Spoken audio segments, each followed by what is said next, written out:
Well, hello again. Um, Happy holiday Sunday evening, and thank you for joining us again. Um, so I I want to apologize if the constant change of technology is at all disorienting.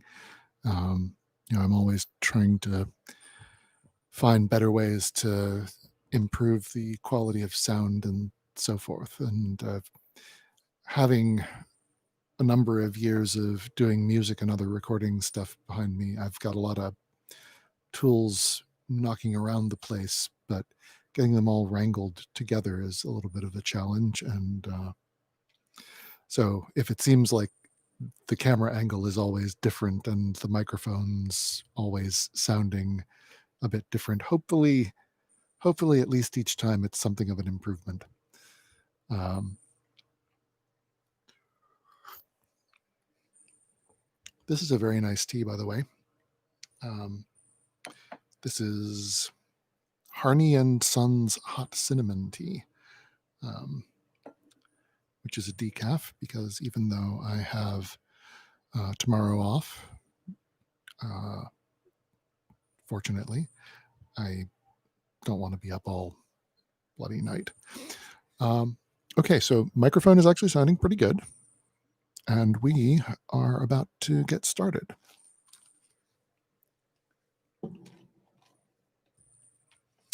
So, we last left off at the end of chapter 8, and we are going to move on to chapter 9. I'm trying to move this out of the way here. Perfect. So, Charles Dickens' Bleak House, chapter 9. I'll turn off the fan. Chapter 9, Signs and Tokens. I don't know how it is. I seem to be always writing about myself. I mean, all the time to write about other people, and I try to think about myself as little as possible. And I am sure when I find myself coming into the story again, I am really vexed and say, "Dear, dear, you tiresome little creature. I wish you wouldn't." But it is all of no use. I hope anyone who may read what I write will understand that if these pages contain a great deal about me, I can only suppose it must be because I have really something to do with them and can't be kept out. My darling and I read together, and worked and practiced, and found so much employment for our time that the winter days flew by us like bright-winged birds. Generally in the afternoons, and always in the evenings, Richard gave us his company. Although he was one of the most restless creatures in the world, he certainly was very fond of our society. He was very, very, very fond of Ada. I mean it, and I had better say it at once. I had never seen any young people falling in love before, but I found them out quite soon. I could not say so, of course, or show that I knew anything about it. On the contrary, I was so demure, and used to seem so unconscious that sometimes I considered within myself, while I was sitting at work, whether I was not... Oh, drat. Oh, bother. Ah. Whether I was not growing quite deceitful. But there was no help for it. All I had to do was to be quiet, and I was as quiet as a mouse. They were as quiet as mice, too, so far as any words were concerned, but the innocent manner in which they relied more and more upon me, as they took more and more to one another, was so charming that I had great difficulty in not showing how it interested me. "Our dear little old woman is such a capital old woman," Richard would say, coming up to meet me in the garden early, with his pleasant laugh and perhaps the least tinge of a blush, "that I can't get on without her. Before I begin my harum-scarum day, grinding away at those books and instruments and then galloping up hill and down dale all the country round like a highwayman, it does me so much good to come and have a steady walk with our comfortable friend, that here I am again. You know, Dame Durden, dear, Ada would say at night, with her head upon my shoulder, and the firelight shining in her thoughtful eyes. I don't want to talk when we come upstairs here, only to sit a little while, thinking, with your dear face for company, and to hear the wind and remember the poor sailors at sea. Ah, perhaps Richard was going to be a sailor. We had talked it over very often now, and there was some talk of gratifying the inclination of his childhood for the sea. Mr. Jarndyce had written to a relation of the family, a great Sir Leicester Dedlock, for his interest in Richard's favour, generally, and Sir Leicester had replied in a gracious manner that he would be happy to advance the prospects of the young gentleman if it should ever prove to be within his power, which was not at all probable, and that my lady sent her compliments to the young gentleman, to whom she perfectly remembered that she was allied by remote consanguinity, and trusted that he would ever do his duty in any honourable profession to which he might devote himself. So I apprehend it's pretty clear, said Richard to me, that I shall have to work my own way. Well, never mind. Plenty of people have had to do that before, and I have done it. I only wish I had the command of a clipping privateer to begin with, and could carry off the Chancellor and keep him on short allowance till he gave judgment in our cause. He'd find himself growing thin if he didn't look sharp. With a buoyancy and hopefulness, and a gaiety that hardly ever flagged, Richard had a carelessness in his character that quite perplexed me, principally because he mistook it in such a very odd way for prudence. It entered into all his calculations about money in a singular manner which I don't think I can better explain than by reverting for a moment to our loan to Mr. Skimpole.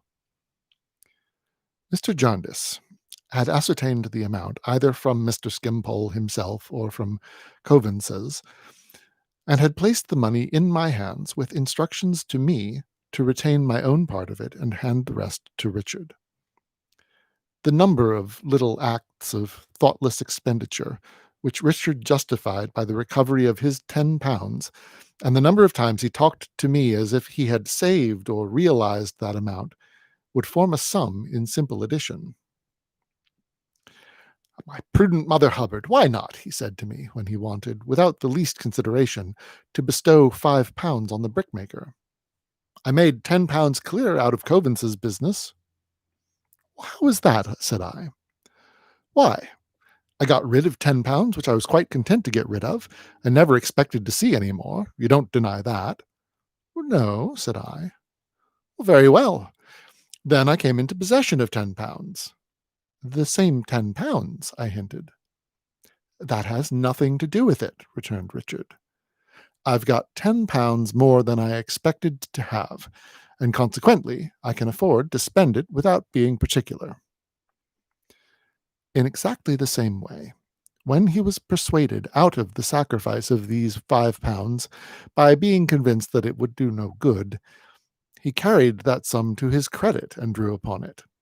Let me see, he would say. I saved £5 out of the brickmaker's affair, so if I have a good rattle to London and back in a post-chaise and put that down at £4, I shall have saved one. And it's a very good thing to save one, let me tell you. Penny saved is a penny got. I believe Richard's was as frank and generous a nature as there possibly can be. He was ardent and brave, and in the midst of all his wild restlessness, was so gentle that I knew him like a brother in a few weeks. His gentleness was natural to him, and would have shown itself abundantly even without Ada's influence, but with it he became one of the most winning of companions, always so ready to be interested, and always so happy, sanguine, and light-hearted. I am sure that I, sitting with them, and walking with them, and talking with them, and noticing from day to day how they went on, falling deeper and deeper in love, and saying nothing about it, and each shyly thinking that this love was the greatest of secrets, perhaps not yet suspected even by the other. I am sure that I was scarcely less enchanted than they were, and scarcely less pleased with the pretty dream. We were going on in this way when one morning at breakfast Mr. Jarndyce received a letter, and looking at the superscription said, "From Boythorn." "Aye, aye," and opened and read it with evident pleasure, announcing to us in a parenthesis when he was about halfway through that Boythorn was coming down on a visit. Now, who was Boythorn, we all thought.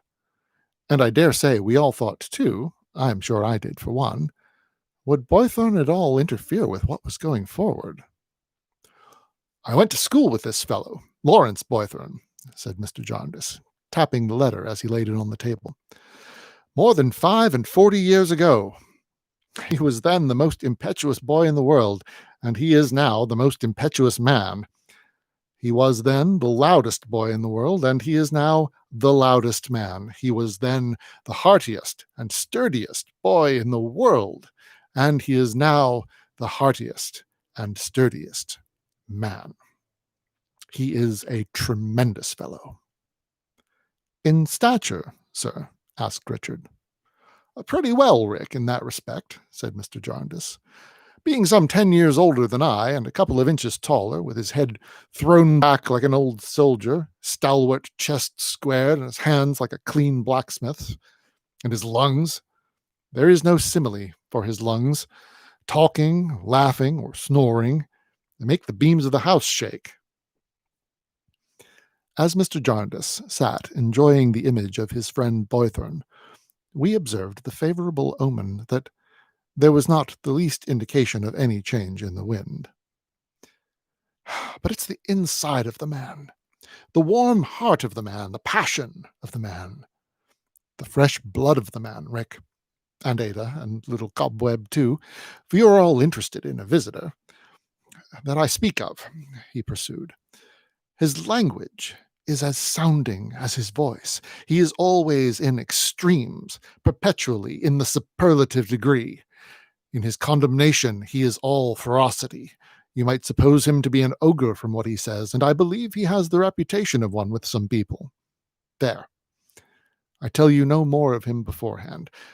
You must not be surprised to see him take me under his protection, for he has never forgotten that I was a low boy at school, and that our friendship began in his knocking 2 of my head tyrant's teeth out. He says 6. Before breakfast. Boythorn and his man, to me, will be here this afternoon, my dear." I took care that the necessary preparations were made for Mr. Boythorn's reception, and we looked forward to his arrival with some curiosity. The afternoon wore away, however, and he did not appear. The dinner hour arrived, and still he did not appear. The dinner was put back an hour, and we were sitting round the fire with no light but the blaze, when the hall door suddenly burst open, and the hall resounded with these words, uttered with the greatest vehemence and in a stentorian tone: "We have been misdirected, Jarndyce, by a most abandoned ruffian, who told us to take the turning to the right instead of to the left. He is the most intolerable scoundrel on the face of the earth. His father must have been a most consummate villain ever to have such a son. I would have had that fellow shot without the least remorse." "Did he do it on purpose?" Mr. Jarndyce inquired. "I have not the slightest doubt that the scoundrel has passed his whole existence in misdirecting travellers," returned the other.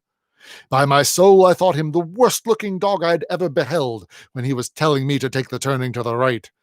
And yet I stood before that fellow face to face and didn't knock his brains out." "Teeth, you mean," said Mr. Jarndyce. "Ha, ha, ha, ha!" laughed Mr. Lawrence Boythorn, really making the whole house vibrate. "What, you've not forgotten it yet? Ha, ha, ha! And that was another most consummate vagabond. By my soul, the countenance of that fellow when he was boy was the blackest image of perfidy, cowardice, and cruelty ever set up as a scarecrow in a field of scoundrels. If I were to meet that most unparalleled despot in the streets tomorrow, I would fell him like a rotten tree." "I've no doubt of it," said Mr. Jarndyce. "Well, now, will you come upstairs?" "By my soul, Jarndyce," returned his guest, who seemed to refer to his watch, "if you had been married, I would have turned back at the garden gate and gone away to the remotest summits of the Himalaya mountains, sooner than I would have presented myself at this unseasonable hour." "Not quite so far, I hope," said Mr. Jarndyce. "By my life and honor, yes," cried the visitor.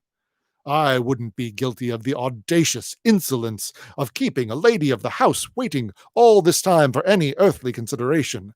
I would infinitely rather destroy myself. Infinitely rather." Talking thus, they went upstairs, and presently we heard him in his bedroom, thundering, "Ha ha ha!" and again, "Ha ha ha!" until the flattest echo in the neighborhood seemed to catch the contagion and to laugh as enjoyingly as he did, or as we did when we heard him laugh.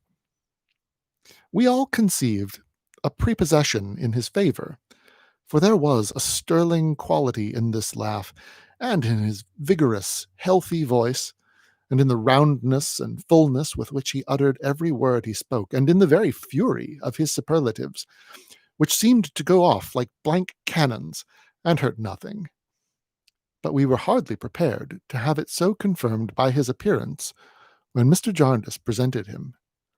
He was not only a very handsome old gentleman, upright and stalwart as he had been described to us, with a massive grey head, a fine composure of face when silent, a figure that might have become corpulent but for his being so continually in earnest that he gave it no rest, and a chin that might have subsided into a double chin but for the vehement emphasis in which it was constantly required to assist.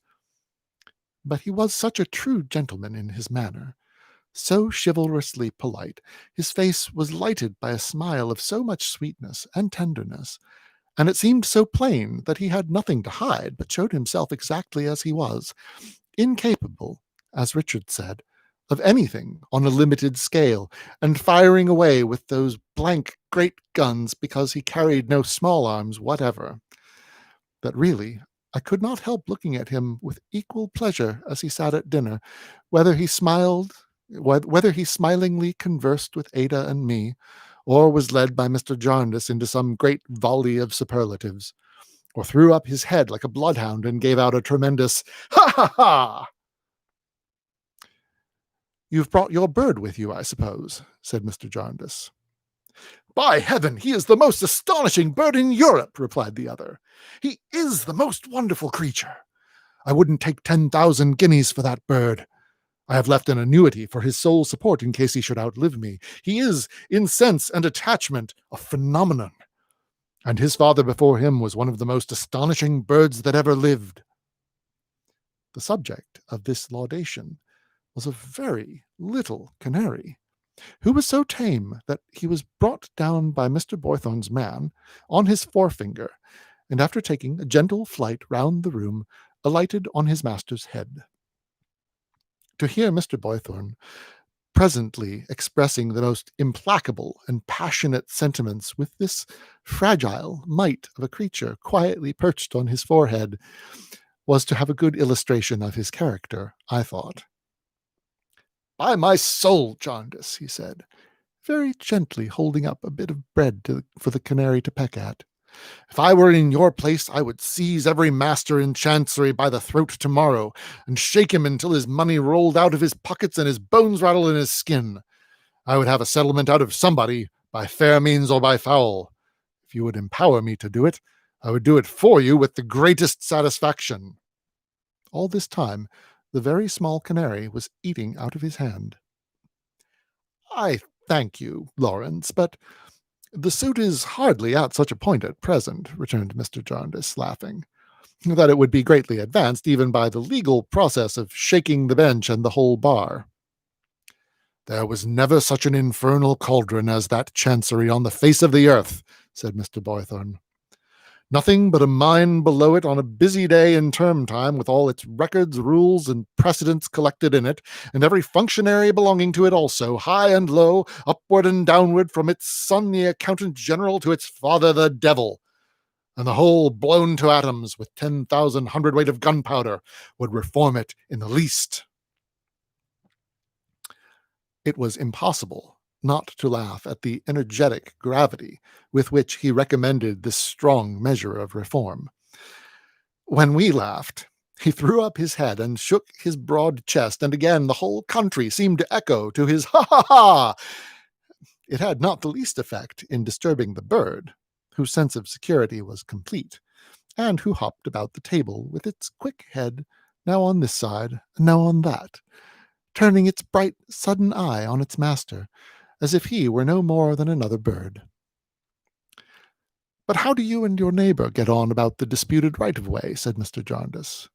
"You are not free from the toils of the law yourself." "The fellow has brought actions against me for trespass, and I have brought actions against him for trespass," returned Mr. Boythorn. "By heaven, he is the proudest fellow breathing. It is morally impossible that his name can be Sir Leicester. It must be Sir Lucifer." "Complimentary to our distant relation," said my guardian, laughingly to Ada and Richard. "I would beg Miss Clare's pardon, and Mr. Carstone's pardon," resumed our visitor, "if I were not reassured by seeing in the fair face of the lady and the smile of the gentleman that it is quite unnecessary, and that they keep their distant relation at a comfortable distance." "Or he keeps us," suggested Richard. "By my soul!" exclaimed Mr. Boythorn, suddenly firing another volley, "that fellow is, and his father was, and his grandfather was, the most stiff-necked, arrogant, imbecile, pig-headed numbskull ever, by some inexplicable mistake of nature, born in any station of life but a walking-stick's. The whole of that family are the most solemnly conceited and consummate blockheads. But it's no matter. He should not shut up my path if he were 50 baronets melted into one and living in 100 Chesney Wolds, one within another like the ivory balls in a Chinese carving. The fellow, by his agent, or secretary, or somebody, writes to me, 'Sir Leicester Dedlock, Baronet, presents his compliments to Mr. Lawrence Boythorn, and has to call his attention to the fact that the green pathway by the old parsonage house, now the property of Mr. Lawrence Boythorn, is Sir Leicester's right of way, being in fact a portion of the park of Chesney Wold, and that Sir Leicester finds it convenient to close up the same.' I write to the fellow, 'Mr. Lawrence Boythorn presents his compliments to Sir Leicester Dedlock, Baronet, and has to call his attention to the fact that he totally denies the whole of Sir Leicester Dedlock's positions on every possible subject, and has to add, in reference to closing up the pathway, that he will be glad to see the man who may undertake to do it.' The fellow sends a most abandoned villain with one eye to construct a gateway. I play upon that execrable scoundrel with a fire engine until the breath is nearly driven out of his body. The fellow erects a gate in the night. I chop it down and burn it in the morning. He sends his myrmidons to come over the fence and pass and repass. I catch them in humane man-traps. Fire split peas at their legs, play upon them with the engine, resolve to free mankind from the insupportable burden of the existence of those lurking ruffians. He brings actions for trespass. I bring actions for trespass. He brings actions for assault and battery. I defend them and continue to assault and batter. Ha ha ha! Goodness.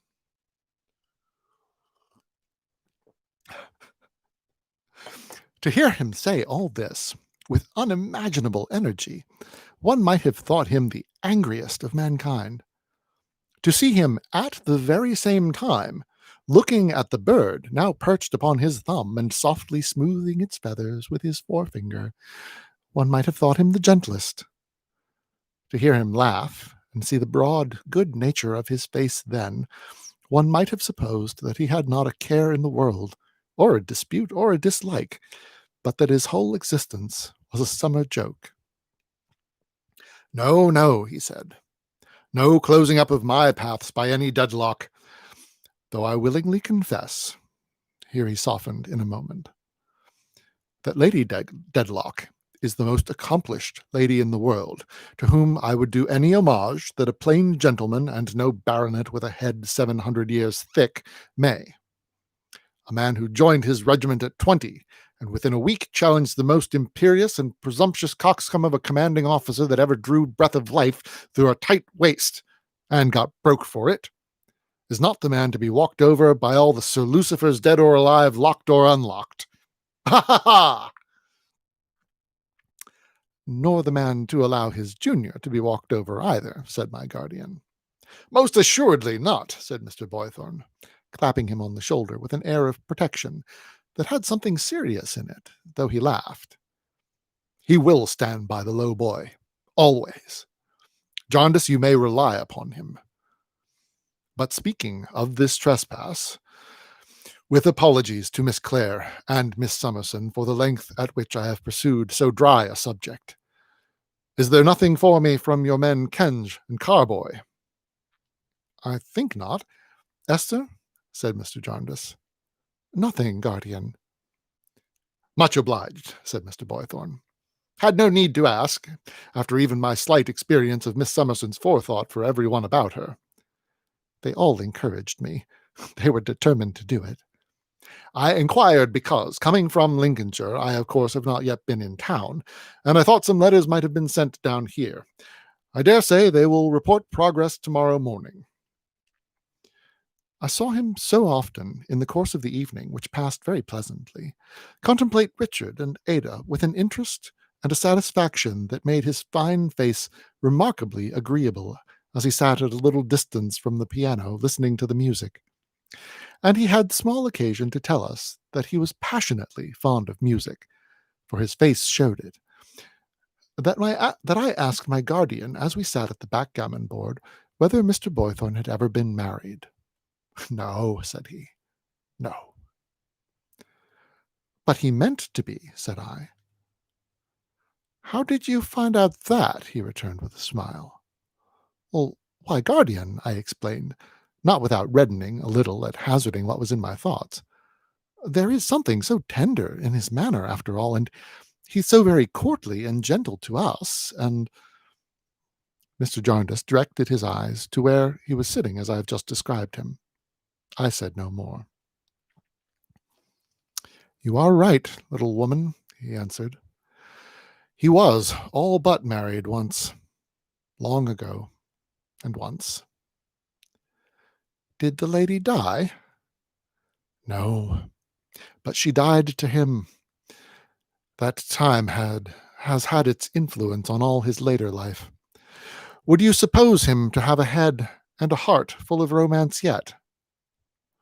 I think, guardian, I might have supposed so, but it is easy to say that when you have told me so. He has never since been what he might have been, said Mr. Jarndyce. And now you see him in his age, with no one near him but his servant and his little yellow friend. Oh, it's your throw, my dear.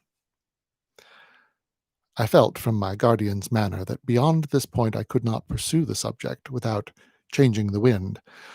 I therefore forbore to ask any further questions. I was interested, but not curious. I thought a little while about this old love story in the night when I was awakened by Mr. Boythorn's lusty snoring, and I tried to do that very difficult thing, imagine old people young again and invested with the graces of youth. But I fell asleep before I had succeeded, and dreamed of the days when I lived in my godmother's house. I am not sufficiently acquainted with such subjects to know whether it is at all remarkable that I almost always dreamed of that period of my life. With the morning, there came a letter from Messrs. Kenge and Carboy to Mr. Boythorn, informing him that one of their clerks would wait upon him at noon. As it was the day of the week on which I paid the bills and added up my books, and made all the household affairs as compact as possible, I remained at home while Mr. Jarndyce, Ada, and Richard took advantage of a very fine day to make a little excursion. Mr. Boythorn was to wait for Kenge and Carboy's clerk, and then was to go on foot to meet them on their return. Well,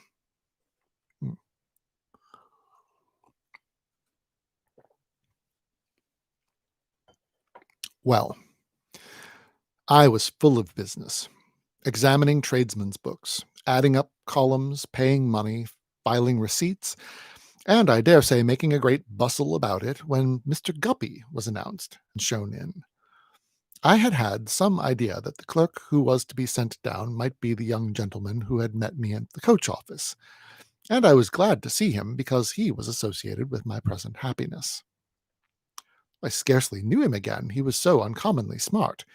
He had an entirely new suit of glossy clothes on, a shining hat, lilac kid gloves, a neckerchief of a variety of colors, a large hothouse flower in his buttonhole, and a thick gold ring on his little finger. Besides which, he quite scented the dining room with bear's grease and other perfumery. He looked at me with an attention that quite confused me when I begged him to take a seat until the servant should return. And as he sat there, crossing and uncrossing his legs in a corner, and I asked him if he had had a pleasant ride and hoped that Mr. Kenge was well, I never looked at him, but I found him looking at me in the same scrutinizing and curious way.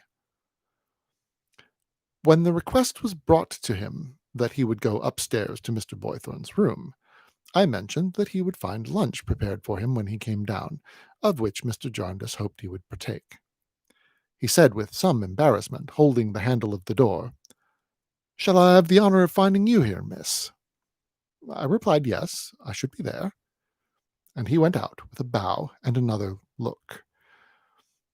I thought him only awkward and shy, for he was evidently much embarrassed, and I fancied that the best thing I could do would be to wait until I saw that he had everything he wanted, and then to leave him to himself. The lunch was soon brought, but it remained for some time on the table. The interview with Mr. Boythorn was a long one, and a stormy one too, I should think, for although his room was at some distance, I heard his loud voice rising every now and then like a high wind, and evidently blowing perfect broadsides of denunciation. At last Mr. Guppy came back, looking something the worse for the conference. "My, miss," he said in a low voice, "he's a Tartar." "Pray take some refreshment, sir," said I. Mr. Guppy sat down at the table and began nervously sharpening the carving knife on the carving fork, still looking at me, as I felt quite sure without looking at him, in the same unusual manner.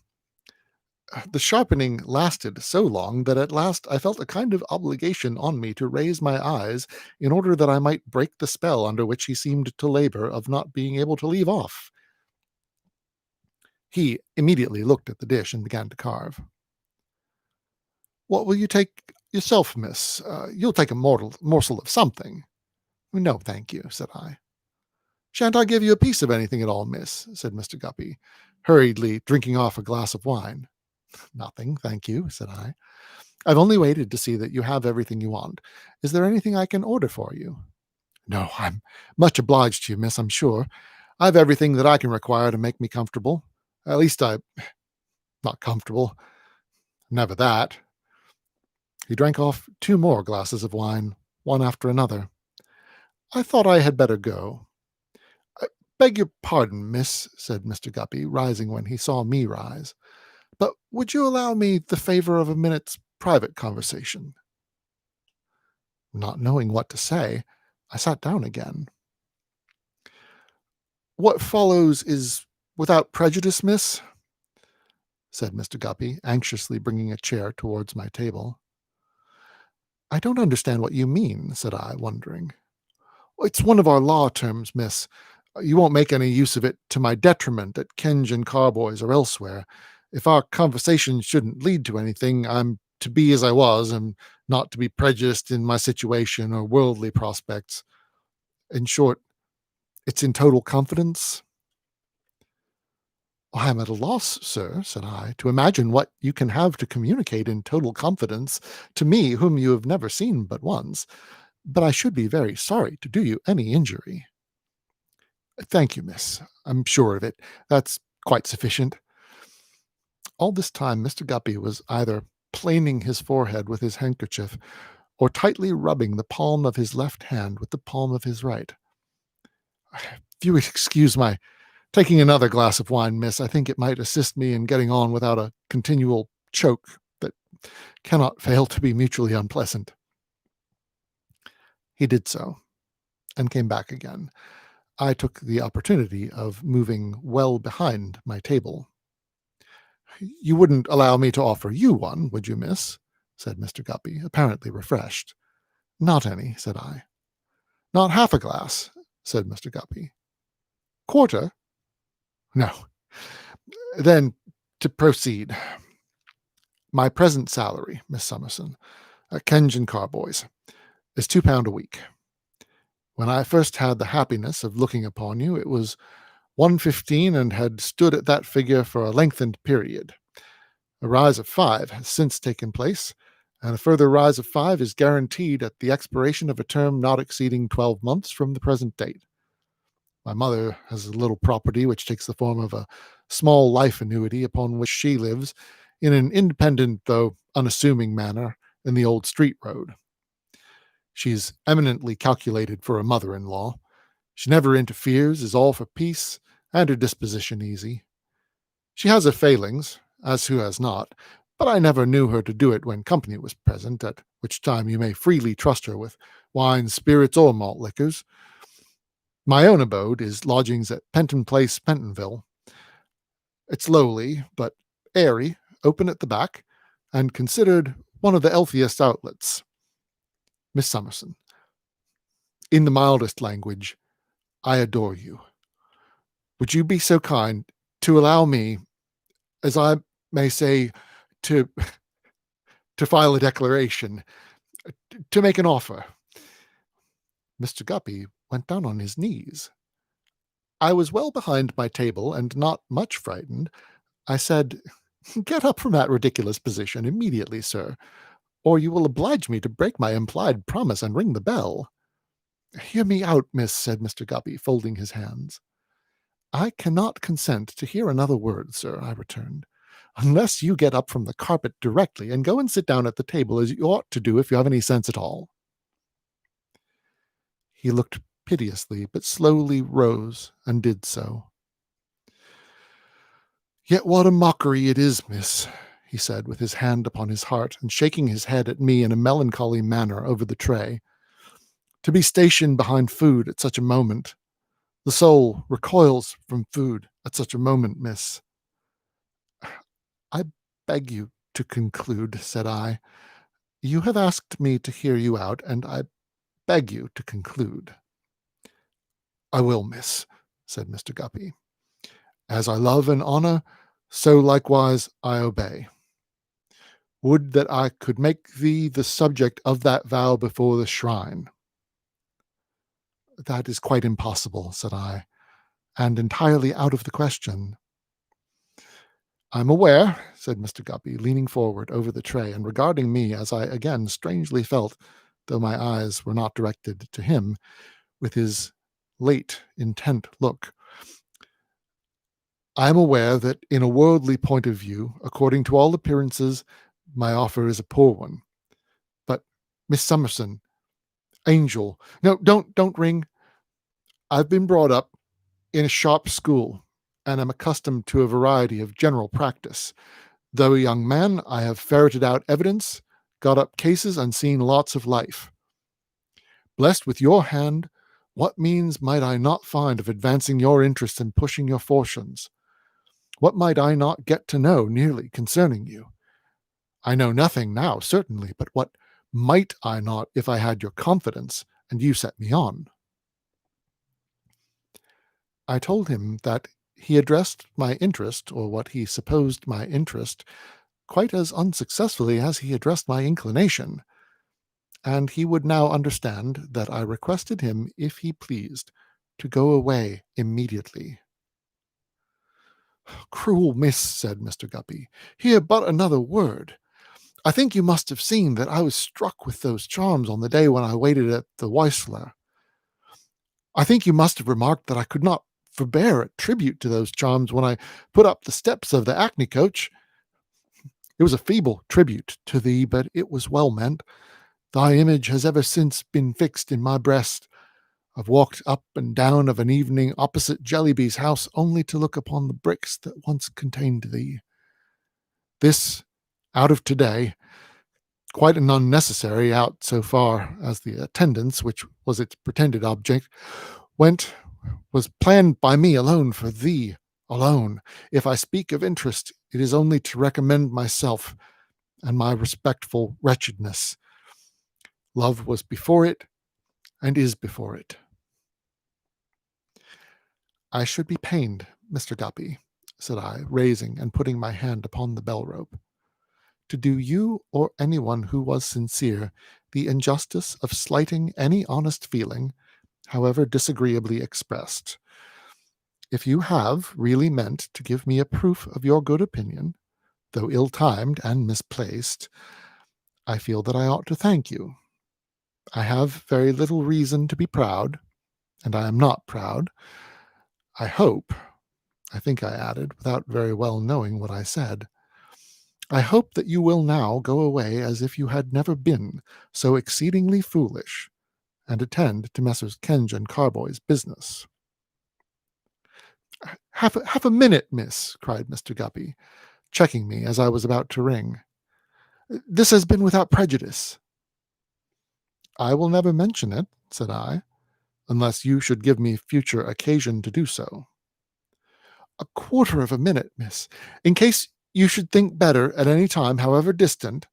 That's no consequence, for my feelings can never alter. Of anything I've said, particularly what might I not do, Mr. William Guppy, 87 Penton Place, or, if removed or dead, of blighted hopes or anything of that sort, care of Mrs. Guppy, 302 Old Street Road, will be sufficient. I rang the bell. The servant came, and Mr. Guppy, laying his written card upon the table and making a dejected bow, departed. Raising my eyes as he went out, I once more saw him looking at me after he had passed the door. I sat there for another hour or more, finishing my books and payments and getting through plenty of business. Then I arranged my desk and put everything away, and was so composed and cheerful that I thought I had quite dismissed this unexpected incident. But when I went upstairs to my own room, I surprised myself by beginning to laugh about it, and then surprised myself still more by beginning to cry about it. In short, I was in a flutter for a little while, and felt as if an old chord had been more coarsely touched than it ever had been since the days of the dear old doll long buried in the garden. End of chapter. And that, my dears, is where we will leave off for tonight. I hope that the sound of the enthusiastic motorcycle on the other side of this wall is not giving you any disagreeable sounds through the microphone. Thank you once again for joining us, and I will see you all next week for Chapter 10. Take care.